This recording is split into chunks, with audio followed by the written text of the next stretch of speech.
In June of 1816, the Shelleys and Byron discussed philosophy, the principle of life, and ghost stories. A writing contest was thought up. Who could write the scariest tale?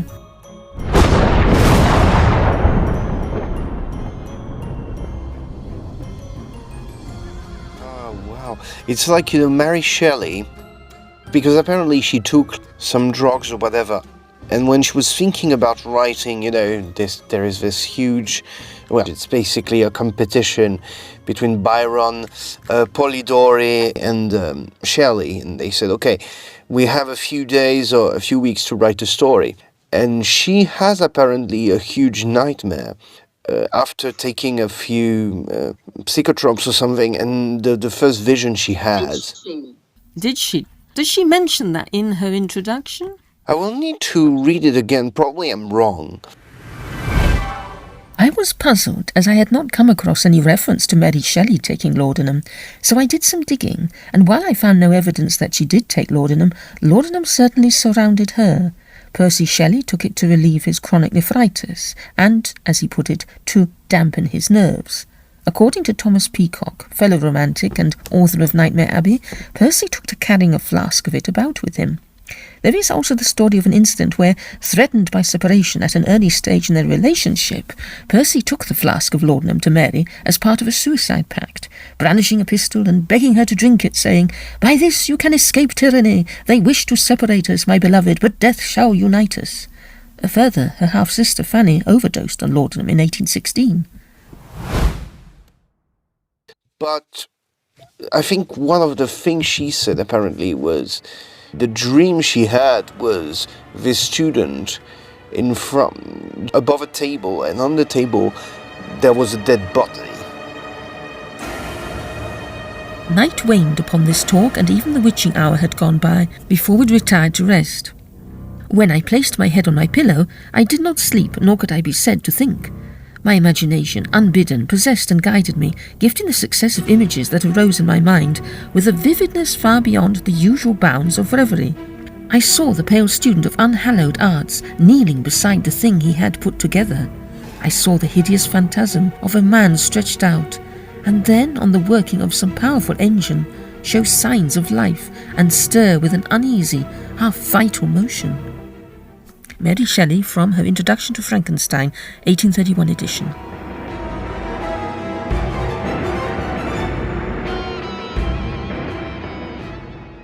We dropped in on Dr Arnold Schmidt to ask him what he thought about the dream. It's about Shelley, who's looking for revolution, right? And so then she gives in for the 1831 that edition. She kind of does this thing with the dream, and the way feminist scholars have read that is that she's now a middle class woman who has a kid to support, and it's like, how could an 18-year-old girl write something so horrible? And her thing is, I didn't really write it. It came to me as a dream. It's not my responsibility.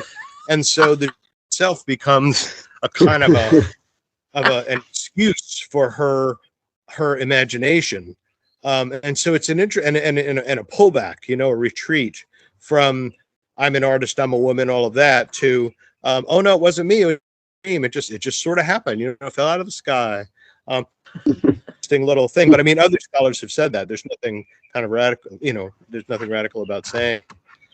But it is an important thing to think about with that little quote. Yeah, it's a nice quote, and also I like the sort of fun aspect of it, that it all started as a kind of parlor game, almost this competition, because they were reading these ghost stories from this collection, Phantasmagoria, or Tales from they're reading of the German Dead stuff. Yeah. And I think from what I recall coming across somewhere, they didn't think much of these stories, and you can sort of imagine the conversation. Well, we could do better, and then they find, actually, it's quite difficult.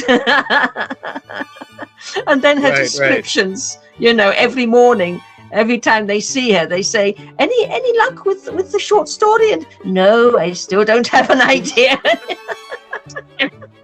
No, it's tricky. Yeah, not as easy as we thought.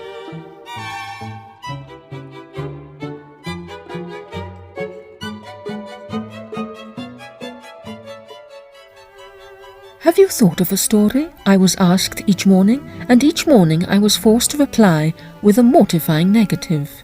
Mary Shelley, from Introduction to Frankenstein, 1831 edition.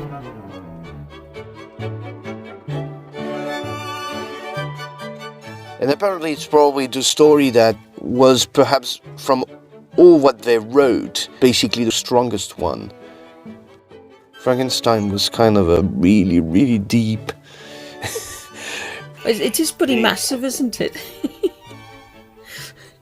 The whole philosophy of creation and the moral issues and responsibilities that come with it, and deep philosophical questions going on underneath all of it.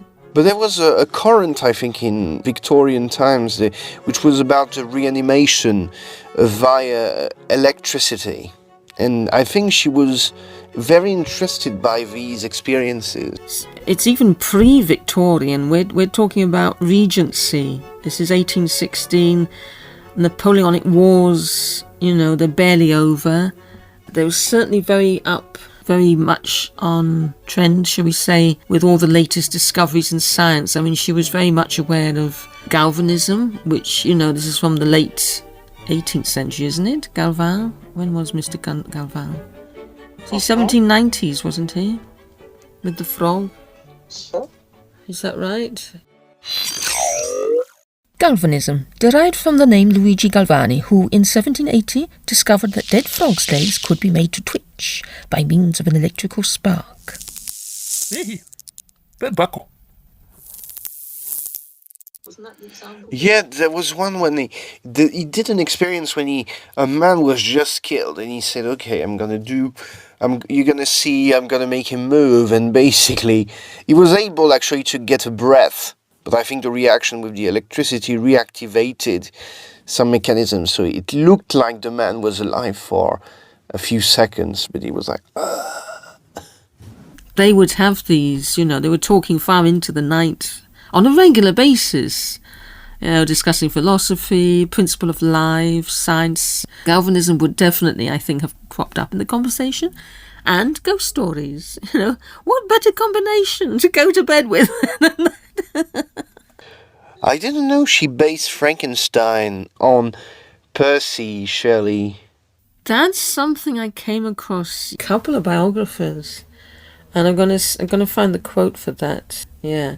So you've got these two personalities, Frankenstein and Henry, and then from what I gathered, the theory is that she based both of these guys on the opposing aspects of Percy Shelley's character.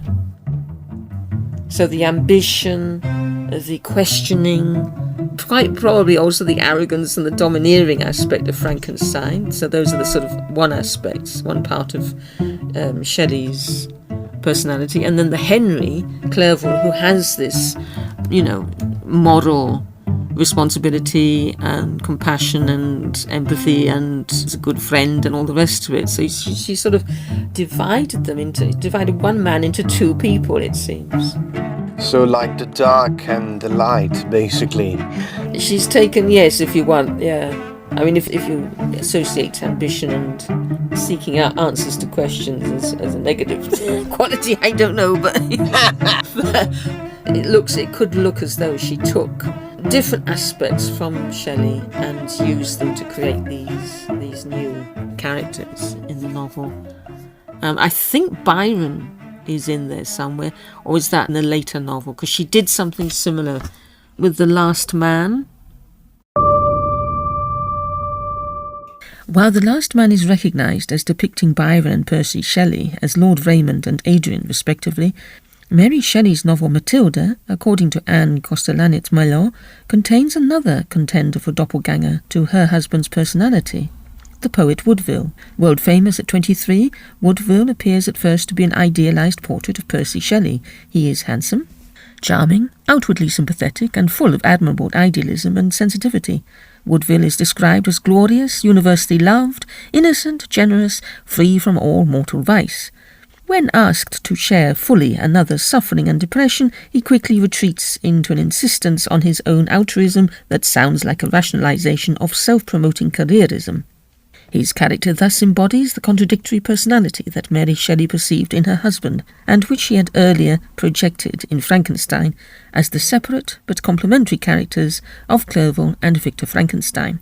From Mary Shelley, Her Life, Her Fiction, Her Monsters, by Anne Kostelanetz-Mellor, published 1988. Was the character of the last man inspired too by Percy Shelley as well? I think it's a mixture. You've got 4 characters, and so it's Byron, Shelley, and I guess Mary and her half-sister, perhaps, as the female counterpart characters. The Last Man, it's, I think, supposed to illustrate, again, the different qualities of the different personalities of these guys, whom she knew pretty well, having travelled across half the continent with them. I mean, Percy was known as being kind of a complicated man. I think they all were. Mary Shelley may have been one of the less complicated of the lot of them. Certainly once he died, her lifestyle seems to have been quite straightforward, not sort of adventure-seeking. She perhaps already had quite enough of that by then, that could have been. Because her father, I think, didn't agree that she went with Percy Shelley because, of course, of his adventurous, shall we say, life.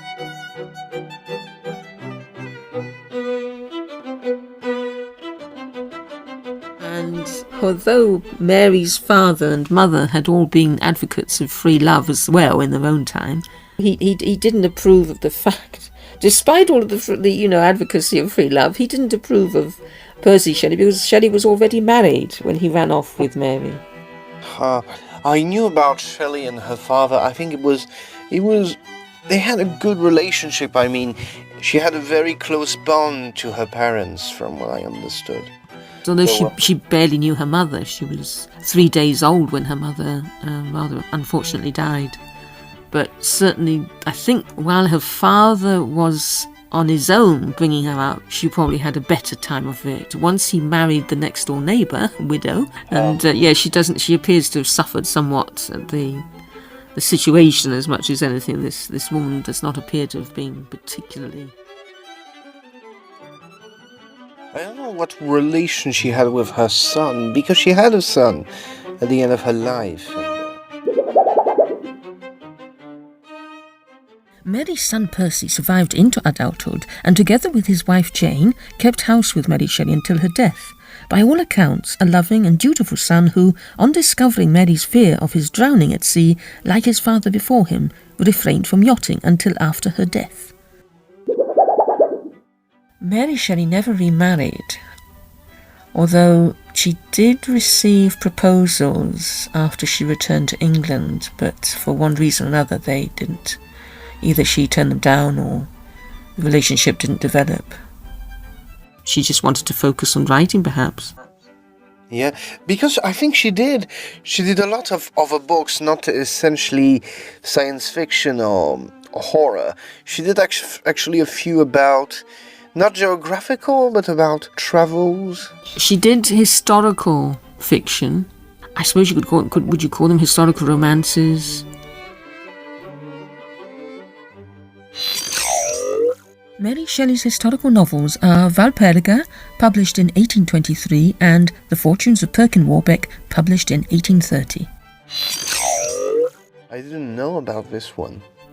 Yes, yeah, and I think, as you say, she did write about travelling, so there's a couple of travelogues she wrote. Italy, France, going through Switzerland. And you know that there was The Last Man, which is a sci-fi one. Shelley was sort of one of the earliest, if not the earliest, to write a science fiction gothic novel, and then to write an earliest known dystopian post-apocalyptic novel, which is The Last Man. And you've got others who came, who wrote in the wake of that, didn't they? Well, what about Jules Verne, some of his later novels? Yes, indeed. He starts off very upbeat with all of the, adventures and the humour and the good fun, science fiction, and generally to the moon and all the rest of it. And then as he goes on towards the end, don't they get slightly more serious? Yeah, I think so. A.G. Wells as well. A.G. Wells actually goes even darker, as you see throughout his bibliography. He's going to a more dark and pessimistic atmosphere. And yet, Jules Verne, I try to remember which one were the last one he wrote. I'm trying now to see his biography at the end, because I know just a few of them. L'invasion de la mer, Maître du monde, Drama en Livonie, A Drama in Livonia, The Sea Serpent, The Kip Brothers, 20,000 Leagues Under the Sea. It's actually quite big. I mean, I listened to the audiobook, and it's quite a great story indeed, but quite a big one. You see, he knows a lot. He's very cultured. When there was a subject under the sea or about, the planes or anything, he will document himself about the subject. But he's able to make a fluid and you could read him without thinking, oh, that's boring. It's quite concise. The only thing I would reproach him is sometimes when he gets too cultured. I mean, 20 milieux sous les mers, you have 1,000 names he gives of all the fishes they see. And I'm like, yeah, that's good, but apart from the bouillabaisse, what's coming up in the next chapter? I'm sorry, I'm really hard about this, and I'm a very bad reader. I really love Jules Verne's things, but there are moments I'm like, it's rare. It's not like Flaubert, when Flaubert can be really boring, for me. Well, it's a little bit, I think, the same way as you might love reading Jane Austen and the Brontes, who really admired Sir Walter Scott. But when you try and read Sir Walter Scott, you might find he does write a lot of words, doesn't he?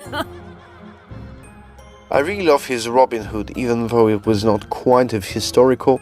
I really love his Robin Hood.